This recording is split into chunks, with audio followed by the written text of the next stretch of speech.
Welcome educators and students from across the nation and around the world. We are honored to have you join us for the 24th observance ceremony at Flight 93 National Memorial. I'm Donna Gibson, Friends Executive Director, and I'm coming to you live from the classroom as part of the National Day of Learning, Teach to Remember 9/11. Today, we gather not only to remember the 40 passenger and crew members of Flight 93, but also to reflect on the extraordinary courage, unity, and teamwork they demonstrated on September 11th, 2001. Their actions changed the course of history and continue to inspire generations. As learners and educators, your presence here virtually and in spirit represents a powerful commitment to understanding the past, honoring the 2,977 lives lost on September 11th. You are shaping a future rooted in empathy, resilience, and civic responsibility. Through stories, reflection, and shared learning, we hope this experience deepens your connection to this chapter of history and encourages meaningful conversations in your classrooms and communities. I hope you had the opportunity to participate in one of our Ranger-led live stream lessons this week. If participation earlier in the week was not possible, there are 3 live stream sessions remaining. One this afternoon at 3 p.m. and 2 sessions tomorrow, one at 10 a.m. and one at 3 p.m. Eastern Standard Time. Please know, we have recorded all 3 live stream sessions and will make the content available for your access through the end of December of 2025. Thank you for being part of this important day of remembrance and education. In a few minutes, Stephen Clark, Superintendent of the National Park Service, will be joining us to facilitate the 24th observance ceremony here at Flight 93 National Memorial. Thank you and have a wonderful day.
This morning, as we gather here at this solemn place, surrounded by the beauty of nature, I cannot help but think of First Lady Claudia Lady Bird Johnson's iconic quote, "Where flowers bloom, so does hope," end quote. She said these words nearly 60 years ago, but they still ring true, especially here at this sacred ground. The landscape surrounding us, once a common field, is now a vibrant living memorial to the 40 passengers and crew members of Flight 93 who gave the ultimate sacrifice on September 11, 2001. The transformation of this special place and our dedication to its preservation in their memory give us hope that future generations will continue to come here to be inspired by the heroic actions of 40 ordinary people. I begin today with a special welcome to the thousands of students joining us virtually from across the country and the world as part of our Teach to Remember 9/11, a National Day of Learning. We thank the next generation and their teachers, representing 29 states across our nation, to include Hawaii, and ranging from middle schools, high schools, and 15 colleges, 238 schools in all, who are embracing our ceremony at this very moment this morning. In addition to schools here in the United States, also participating are students from Canada, Romania, and Ghana. We welcome all of you and thank you for allowing us to bring this beautiful ceremony and the spirit of the 40 heroes to your classroom. Good morning. My name is Stephen Clark, and for the past 10 years, I have had the honor of serving as the superintendent of the National Parks of Western Pennsylvania, which includes this special place. On behalf of the National Park Service, I extend a warm welcome to all of you joining us today, both virtually and in person at Flight 93 National Memorial. The National Park Service cares for some of our nation's most significant places. This hallowed ground behind me, the final resting place of the passengers and crew members of Flight 93, is one such place. Here, brave men and women made history and shaped our future. Those individuals made a collective decision that changed our world forever 24 years ago this morning. Their decision to fight back against the terrorists who had hijacked their plane saved an untold number of lives and preserved the U.S. Capitol, the symbol and center of our democracy. We honor their actions as a truly heroic display of unity, courage, and defiance in the face of tremendous adversity. As we pause to reflect on the events of 24 years ago this morning, let us begin this moment with the Pledge of Allegiance. Please rise as you are able and join us in reciting the pledge. Leading us this morning are Flight 93 ambassadors, Pat and Ron Reinbold. I pledge allegiance to the flag of the United States of America and to the republic for which it stands, one nation, under God, indivisible, with liberty and justice for all. Please be seated.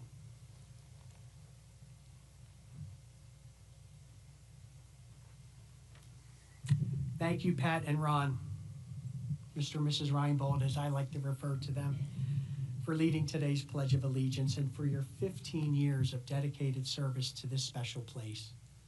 I would also like to thank all of our Flight 93 volunteer ambassadors, both past and present, for their unwavering commitment in assisting us in fulfilling our mission. Friends, partners, colleagues, local, state, and federal elected officials here with us this morning, as well as members of the administration, welcome to this very special place. It is our honor to further extend this welcome to a delegation of senior officials from the countries of Canada, Australia, New Zealand, and the United Kingdom. Seeing the story of Flight 93 cross borders and impact people from all over the world reignites our daily commitment to always remember the heroes of Flight 93. Above all, and with heartfelt warmth, we welcome the many family members and loved ones of the passengers and crew members of Flight 93. We are honored that you are joining us this morning, both in person and virtually, from literally all over the world. We are forever grateful for your ongoing support to this memorial, its partners, and to the National Park Service through its mission of caring for this special place. You have seen us through many seasons and have assisted us in the growth in countless ways. In the spring, as wildflowers and trees bloom across these many acres after the harsh winters, we are privileged, truly privileged, ladies and gentlemen, that you return here year after year to honor your loved ones at their final resting place. Your participation in today's ceremony and your continued willingness to share their story with the world embodies the very essence of this sacred place, a memorial created to honor 40 individuals, most of them strangers to one another, who joined together as one over the skies of western Pennsylvania with resolute heroism. It is with the spirit of their collective action that the National Park Service works side by side with our partners, neighbors, and community members to ensure that the 40 members whose names are inscribed on this marble wall behind me are never forgotten, and that this new generation and those that follow can learn from their inspiring story. We must always remember what happened 24 years ago today, when an attack on our nation brought forth an inspiring show of courage from the passengers and crew members aboard Flight 93. Confronted by an unprecedented situation, united as one, they drew upon a reserve of inner strength to face that challenge. It is our duty, and indeed our honor, to do all we can to meet our own challenges with the same spirit of strength, unity, and determination demonstrated by the 40 heroes that morning. Rising to meet another unexpected challenge here at the memorial, last year the National Park Service and the Friends of Flight 93 initiated the first phase of a public-private campaign entitled the Resiliency Project. This multi-year project seeks to revitalize the nearly 2,000 deciduous trees within the 40 memorial groves and the Alley Trail. With the tremendous support of the National Park Service's Olmsted Center for Landscape Preservation, experts from Cornell University, Pennsylvania State University, and the State University of New York College of Environmental Science and Forestry, we have begun the process of improving tree health and soil conditions to ensure that these living tributes planted for each of the 40 heroes will remain here growing strong for future generations. We thank these organizations and these prestigious institutions for their expertise and their commitment to seeing this long-term project through to completion. We also extend our deepest gratitude and appreciation for the unwavering support of the Friends of Flight 93, led by Executive Director Donna Gibson. From the Resiliency Project to the Teach to Remember Project, the Friends organization and their board of directors have provided essential volunteers, resources, and community engagement with class and dignity. We thank the entire Friends organization for their passionate and resilient commitment to assist us all in fulfilling our mission. Helping to honor the 40 passengers and crew members this morning is retired forester Scott Eggerud. For many years, Scott provided essential technical assistance in our reforestation efforts. He and the staff at the Department of the Interior's Office of Surface Mining Reclamation Enforcement, or OSMRE for short, supported the decade-long effort to reforest this former coal surface mine with native tree species. Scott will lead the reading of their names, joined by family members who have made their journey here from across our great nation and around the world to read the name of their loved one. Joining Scott and family members are Chet Edwards and Michael French. For 12 years, Chet, a now retired reclamation specialist and field supervisor for OSMRE, served as a volunteer and team leader in our reforestation efforts.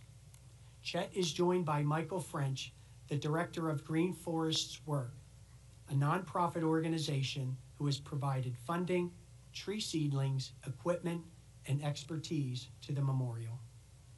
After each name is read this morning, Chet and Michael will ring the bells of remembrance in memory of the 40 passengers and crew members of Flight 93. Through the guidance and dedication of experts like these gentlemen, more than 4,800 volunteers planted over 152,000 tree seedlings on 216 selected acres of the memorial. Collectively, we offer our sincerest respect, appreciation, and gratitude to the entire reforestation team, and especially the members of the Office of Surface Mining, Reclamation, and Enforcement. Attending today's ceremony is Acting OSMRE Director, Mr. Tom Show. We thank Tom and all those Department of the Interior employees for their participation in today's ceremony and for their dedication to making this place a world-class memorial and living tribute to the passengers and crew members of Flight 93. We further extend this gratitude for the unwavering support of the many bureaus and offices that make up the United States Department of the Interior. We thank the leaders of this organization, including Deputy Secretary of the Interior, Catherine McGregor, who is in attendance with us here this morning, who, in the spirit of the passengers and crew members of Flight 93, foster a culture of teamwork and dedication. As we prepare for the reading of the 40 heroes' names, followed by the beautiful bells of remembrance, let us all, at this moment, reflect on their actions on this very morning 24 years ago and how their sacrifice ultimately saved the lives of so many.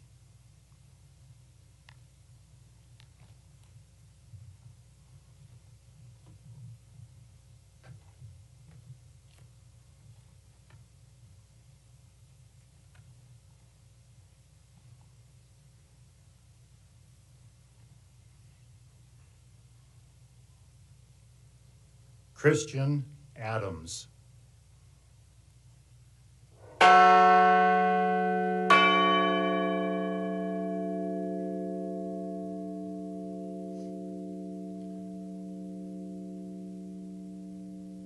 Lorraine G. Bay.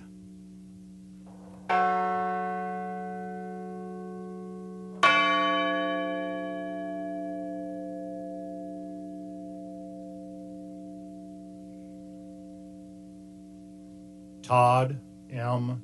Beamer.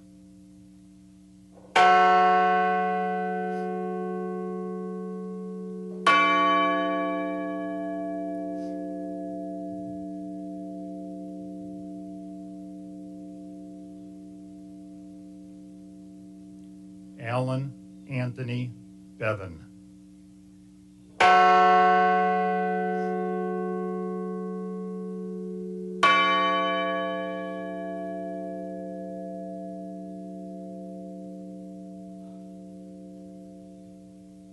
Gerald Mark Kendall Bingham.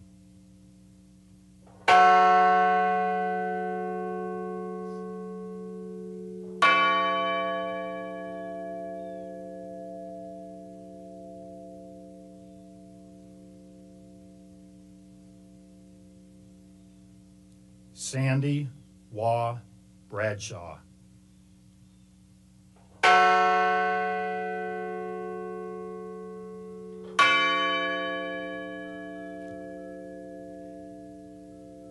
Diora Frances Bodley.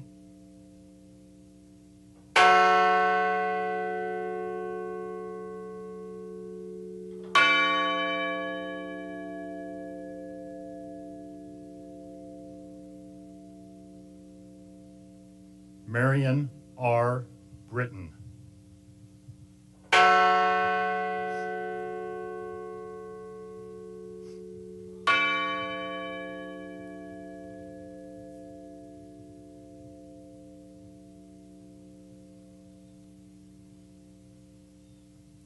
Thomas E. Barnett, Jr.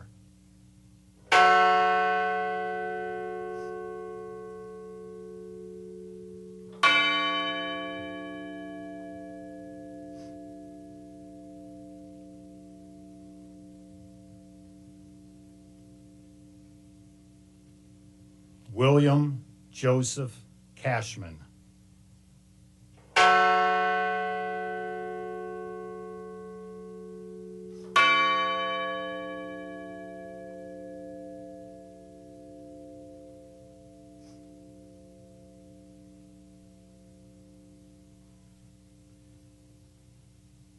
My sister, Georgine Rose Corrigan Marisay.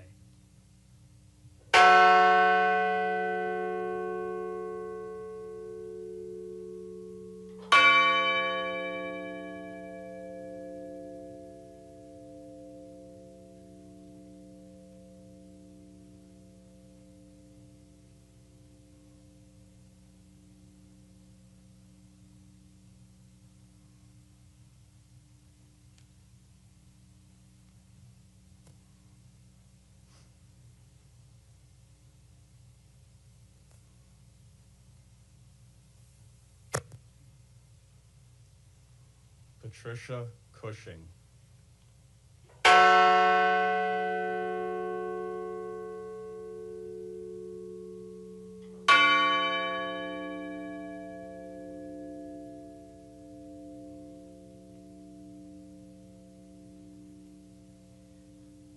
A wonderful son, brother, father, and superior pilot, my cousin, Captain Jason M. Dahl.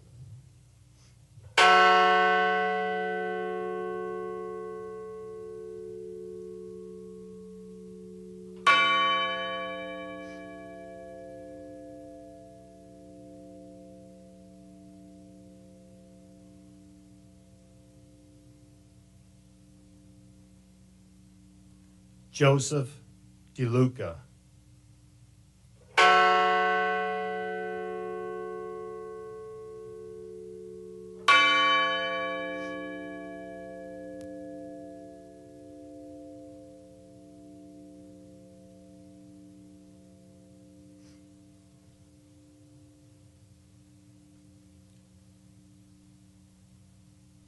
Patrick Joseph Driscoll.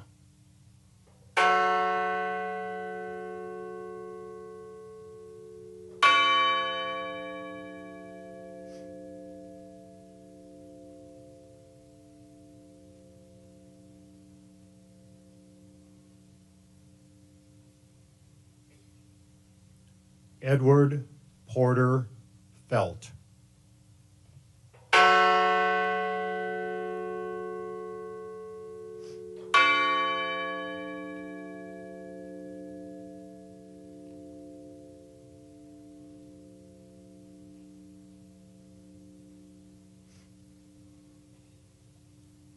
Jane C. Folger.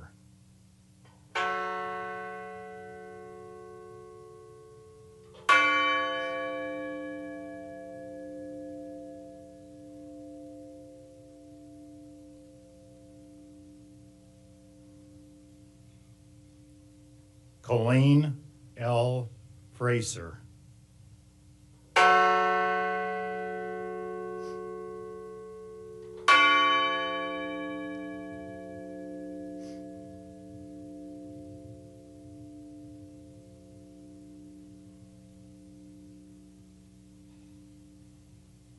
Andrew Sonny Garcia.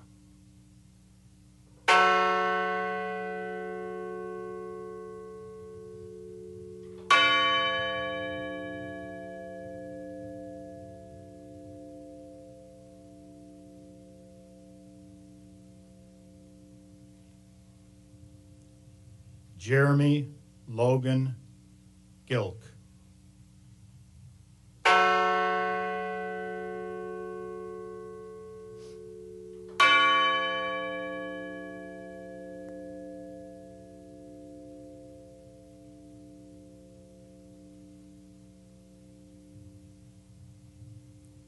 Kristen Osterholm White Gould.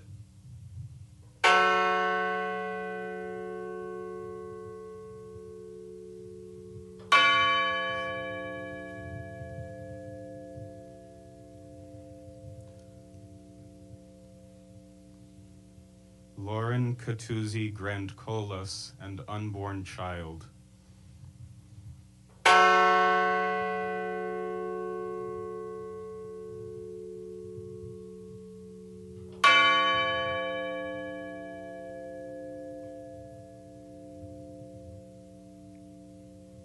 My sister, Wanda Anita Green.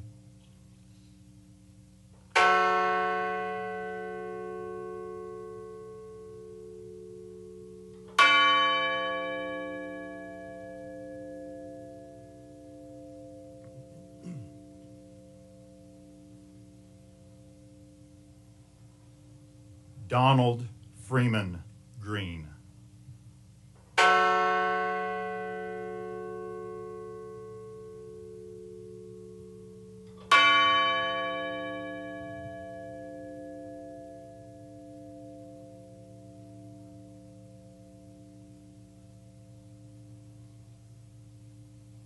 Linda Grunland.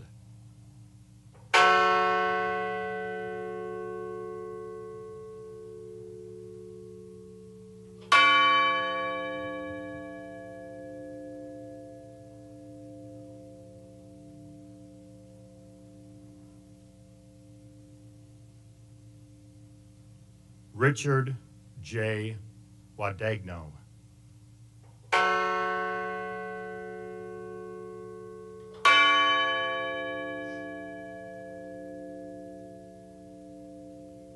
First Officer Leroy Wilton Homer.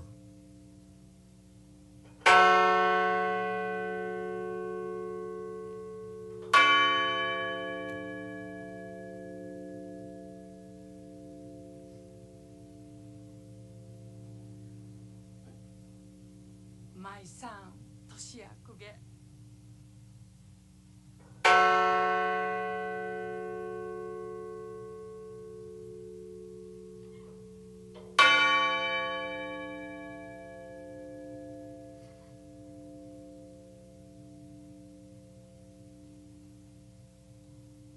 Cece Ross Lyles.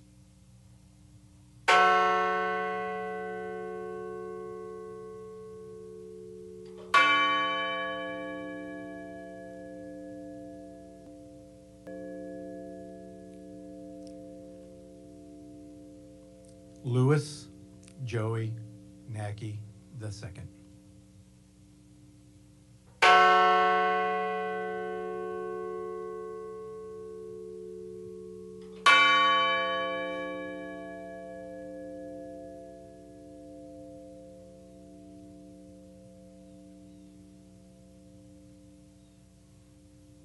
Donald Arthur Peterson.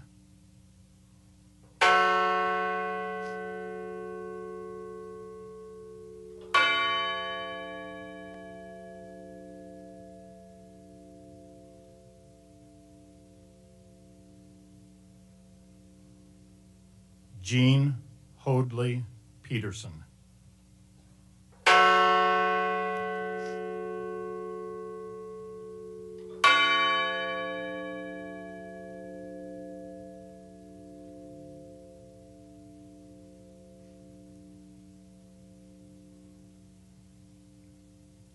Mark David Rothenberg.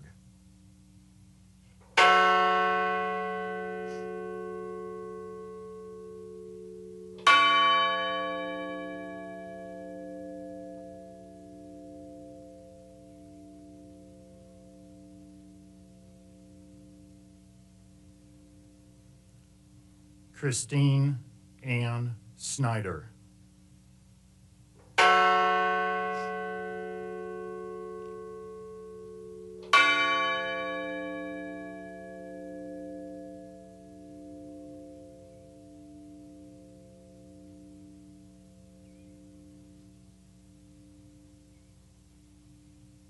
John Talagnani.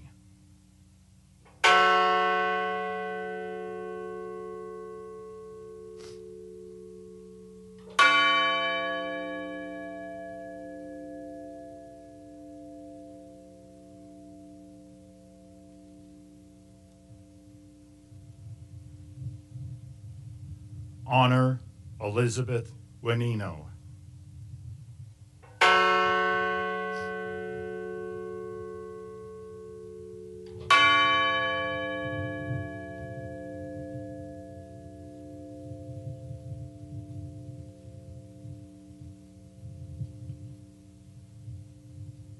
Deborah Jacobs Welch.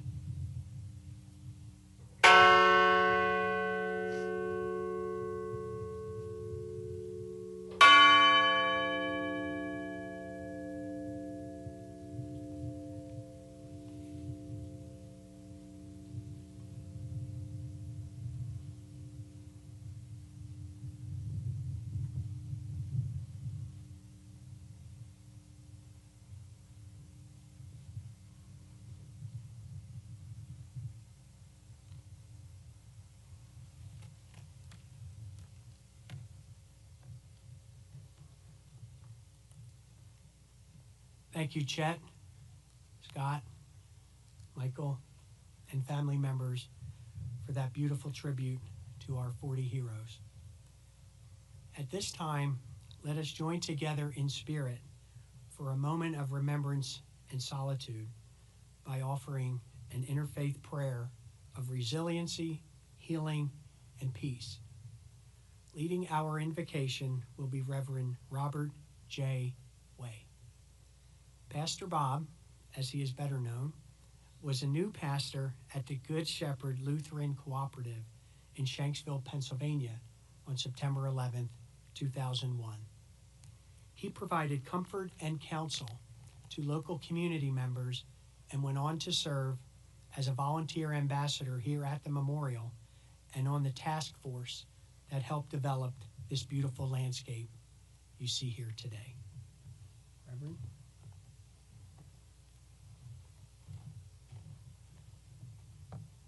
Good morning. Please join me in a moment of silence to honor the heroes of Flight 93 as a group, as we have just lifted them up individually.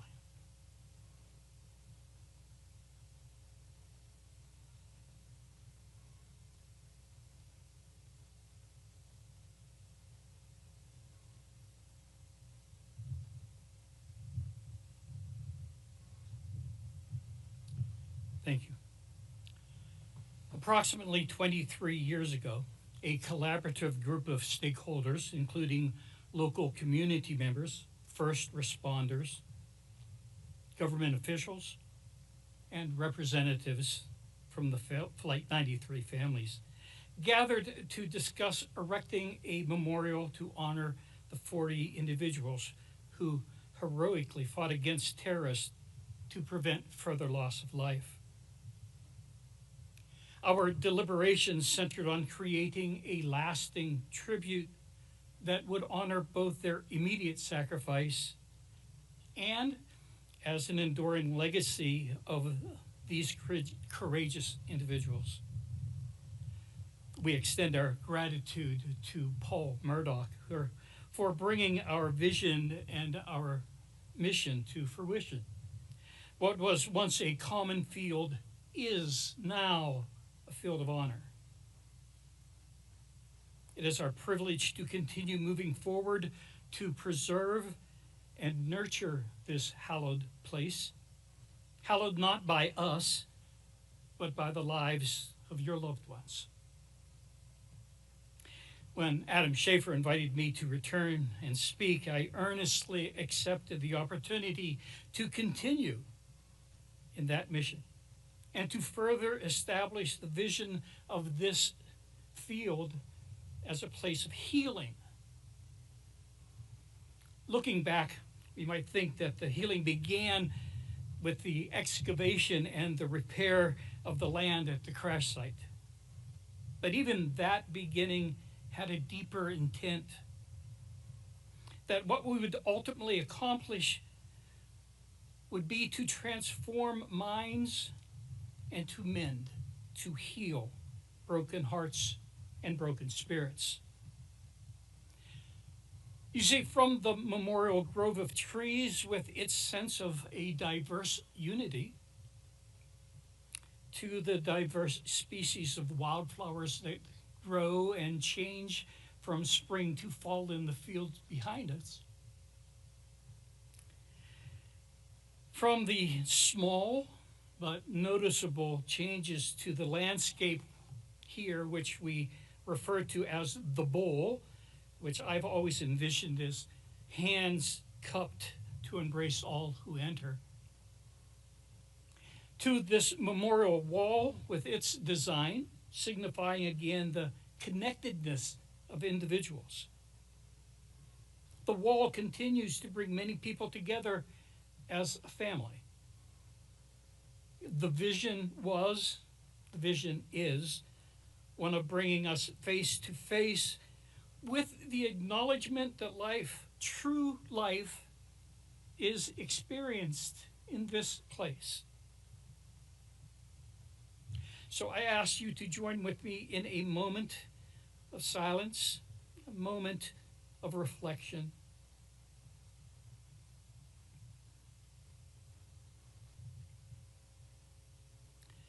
Holy God, we ask that you would be with us. We invoke your presence upon us. Each and every time we gather wishing to learn more about ourselves. Comfort us as we espouse the ideal that hope lives within each of us. Be with our families as they continue to mourn even after many years, because loss is always loss.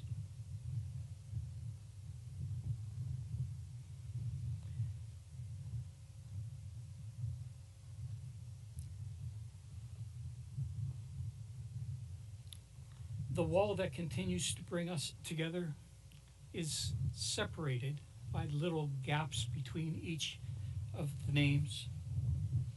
It's designed that way by Paul to remind us that these are individuals, but the wall as a whole represents the unity of their decision.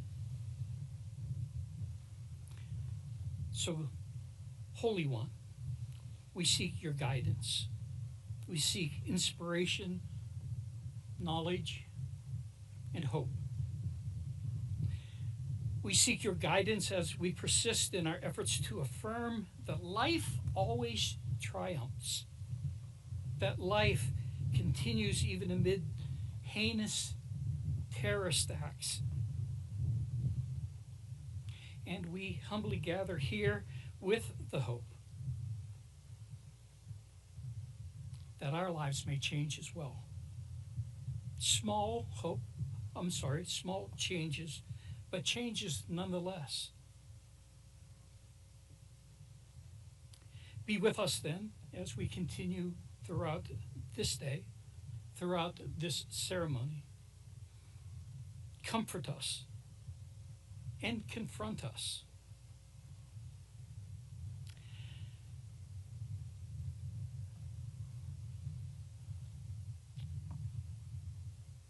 The philosopher John Stuart Mill once said, I won't quote, I don't know his exact words, but it went something on this order.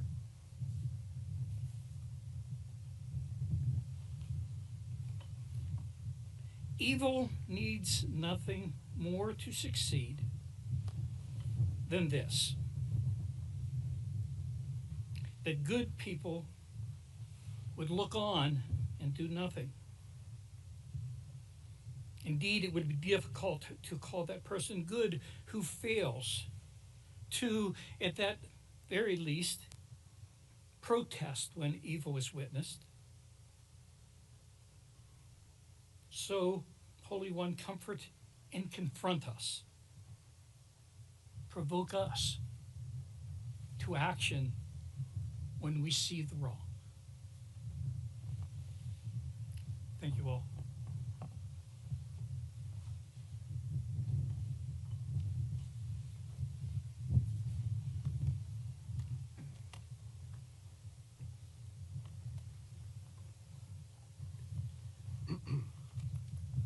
Thank you, Reverend Way. It was absolutely beautiful. The 40 brave men and women aboard Flight 93 were among other heroes to emerge on that tragic day. One does not have to look far to inspiring stories of tremendous strength and resiliency in the face of terror. Future generations learning about the events of September 11th can find countless examples here at Flight 93 National Memorial, in New York, and at the Pentagon of ordinary people who willingly risked their own lives in an effort to help and save others. Their actions on that morning and the days that followed represent the very best of humanity, and we are forever grateful for their acts of courage. We remember them and the 2,977 individuals whose lives were lost at the World Trade Center and at the Pentagon that day. The men and women at Flight 93 National Memorial are honored to work side by side with many individuals and groups to ensure that they are never forgotten. I wish to highlight several of those neighboring organizations this morning. Patriot Park honors the 7,072 American service members who gave their lives in the global war on terror. While the Remember Me Rose Garden, a beautiful living tribute to the passengers and crew members of Flight 93, furthers our collective efforts to honor the 40 heroes. A visit to these sites provides additional opportunities for visitors to Flight 93 National Memorial to pay tribute to America's heroes. And finally, the September 11th National Memorial Trail.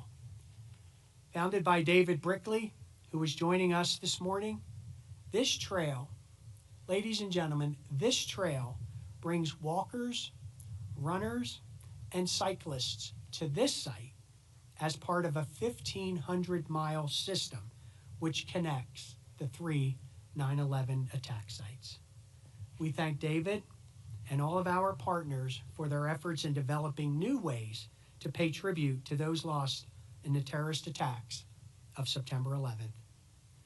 We thank these proud and patriotic organizations and local businesses who go above and beyond year-round at the memorial.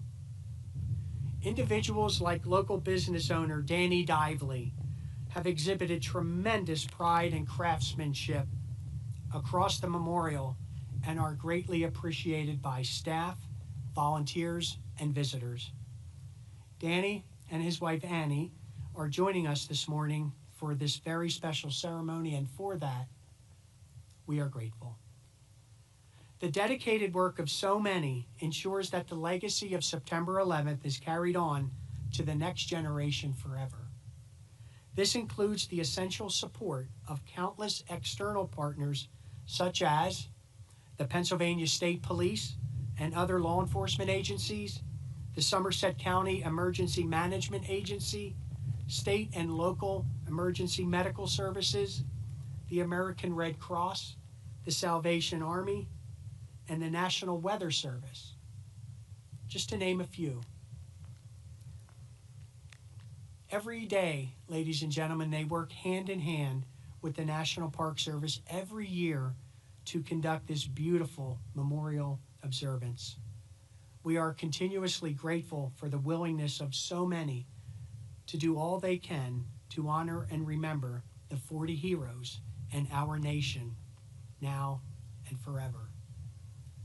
At the conclusion of our observance this morning, I invite the families seated here to the sacred ground for a private wreath-laying ceremony. Members of the Somerset Regional Volunteer Fire Department will open the ceremonial gate and provide a salute for family members as they enter. Members of this department served as some of the first responders to the crash of Flight 93. We thank them for their resolute courage and dedication to others, and we remember the 441 first responders who gave their lives in the effort to save thousands that morning. I further express our appreciation to all members of the first responder community, both here and around the world, for their sacrifice and dedicated service. In times of crisis, our first responders stand side by side with the men and women of our military to protect this great nation and its values.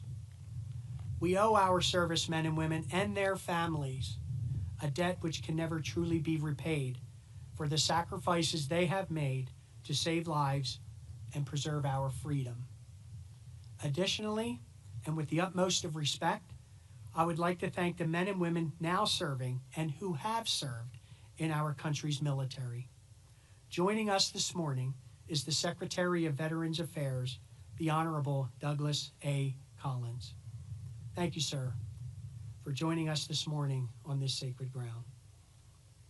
Also, I'd like to welcome and personally thank the sailors and officers joining us today from the USS Somerset, based out of San Diego, California. Named after Somerset County, Pennsylvania, the USS Somerset represents the heroic actions of the 40 passengers and crew members of Flight 93. As this vessel and others like her traverse the world, it carries with it a message of collective sacrifice and courage in response to overwhelming adversity. XO, sir, thank you for being here. As we come together to conclude this beautiful ceremony, let us never forget, when the events of September 11th have passed from living memory, it is our hope that this awe-inspiring memorial, created through the tireless efforts of so many, will allow future generations to embrace the powerful story of Flight 93. As life continues to grow here in this beautiful field of honor, so does our hope that future generations will learn of the extraordinary actions of 40 ordinary people and be inspired to act with the same unity and courage to face their own challenges today and forever. Thank you.